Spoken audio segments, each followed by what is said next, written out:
Hello everyone and welcome to another Game Mechanics Monday here on Merlin's Manor. And today the game mechanic we're talking about is resource management. Now what is resource management? Basically it's in games where you're going to be collecting various resources. Oftentimes there'll be a cap or limit on the amount of resources that you can have. And you're going to be trying to allocate those resources properly to be able to score victory points or to buy cards or different things that are going to help you throughout the game. So let's go ahead and take a look at some of the games that do resource management well. Starting off with Parks. Now in Parks, you're going to be collecting various resources. And I got a tray here to show you what some of these resources are. You've got water, you've got mountains, you've got sun, you've got trees, and you got wildlife resources, which are wild resources. And so you're going to be going along this track that's going to give you the opportunity to gather resources, and then you're going to use those resources primarily to buy cards or really to visit different parks. And like this one requires a lot of different resources. You need a tree, you need a mountain, and a bunch of sunshine to be able to get this park, which is going to give you 4 victory points. And so you're going to try and gather those resources, but you do have a limit on the amount of resources that you can have. And so you want to properly gather the right resources so that you will be able to collect that card that you see in that row, hopefully before somebody else beats you to it. So that is how resource management works in Parks. Next one I'm going to talk about is a solo game called Legacy of You. And Legacy of You, you have all kinds of resources that you are going to be going after. You've got provisions. You've got these shells, which represent kind of the money that they'd be paying for their workers to do things back in that time period.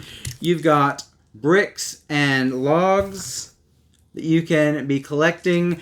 And another resource is actually your people. You've got a bunch of different meeples that you are going to be getting for various ways, and then you're going to be using those as a resource to go combat barbarians, as well as building out your canal and other things are going to cost you those worker resources as well. And so you're going to be trying to do whatever you can to get the right resources to do the different actions that you're going to need. There's some combos that go along in that game that as you beat this barbarian, he gives you these resources, which is going to help you to be able to do something else. And so there's a lot of combos going along as you get resources for the things that you are doing along the way. And so I really like Legacy of You as far as how it does resource management. You've got to really focus on getting those right resources and be going to use them in the optimal ways to be able to win the game. So that's Legacy of You. Next one I want to talk about is Terraforming Mars, and I have Ares Expedition standing in here. They all kind of handle resource management to a certain degree the same way. There's a little bit of differences. In fact, I'll go over those in a moment.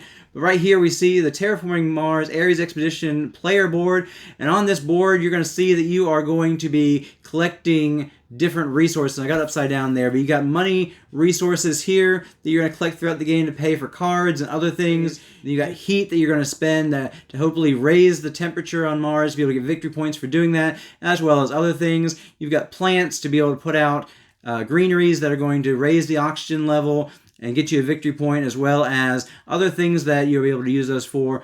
And the difference between Ares Expedition and regular Terraforming Mars is in Ares Expedition, you are getting basically discounts for steel and titanium. They're going to make cards cheaper that use those things. In regular Terraforming Mars, you've got production that you produce those every production round, then you can spend those during the next turn, next generation.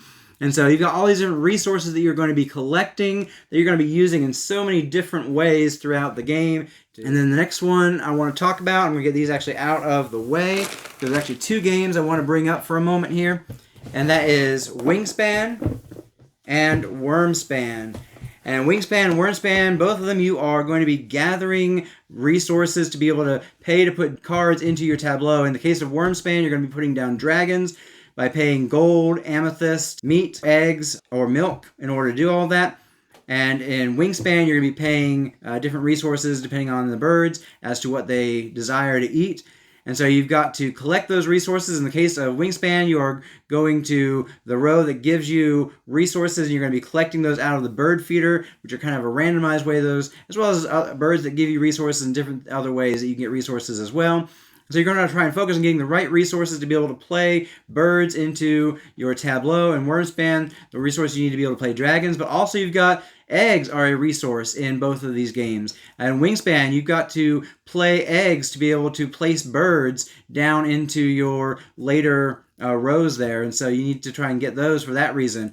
In Wyrmspan, not only do you use eggs for hatchlings, but they're also used to be able to excavate caves, and a few other things are going to require you to pay eggs at times, and so those are a resource. To a certain degree, cards are even included as resources, because in Wyrmspan, you're going to be paying cards to do different actions sometimes, and so and they can be included in the end row or end column there in the 3 resources that you discard in order to get an extra turn. And so all kinds of different ways that you can think of them, resources that you have to collect and pay at the proper time to be able to do actions or to play things to get points. And so resource management in these games, it's key that you get the right resources to be able to do things. And the last one we're going to bring up is the one that really is the big one when it comes to resource management, and big one in general, because I have the complete collector's edition here. And so here it is, Everdell. And in this game, you are getting resources throughout the game to be able to play different cards and do different things. And it's kind of a tricky kind of thing, as you have different cards that you can play in your tableau that are going to give you production turns, where certain seasons you are going to produce a bunch of different resources. But if you focus too much on getting all those production cards into your tableau that aren't worth as many victory points in the end, you are not going to score as well, and you're going to find yourself with way too many resources by the end of the game, with no ability to spend those resources to get things into your tableau, because you have a restriction of 15 cards that you can play into that tableau, plus a few that play outside the tableau. And so you have this balance of what cards I'm going to play in to get more resources naturally through production, versus just trying to be able to pay for these more expensive cards that are going to get you points. And you have places that you go as worker placement that get you resources, and so you don't have to worry about as much as production all the time if you're going to go spend those workers to get the resources. But if you have production, that's a little bit nicer, because you don't have to spend workers to get more and more resources. And so there's a lot of balancing that goes along in Everdell as far as what you go after and when, and to be able to have the resources you need to play the cards you need without getting too much of an overabundance of resources and filling up your tableau too fast. And so there's a lot of great balance that goes in this game as you try to gather resources, spend those resources in the wisest manner to be able to get the most points by the end of the game.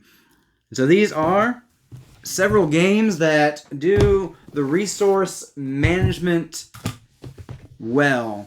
Wyrmspan, Wingspan, Terraforming Mars, Legacy of You, Parks, and Everdell.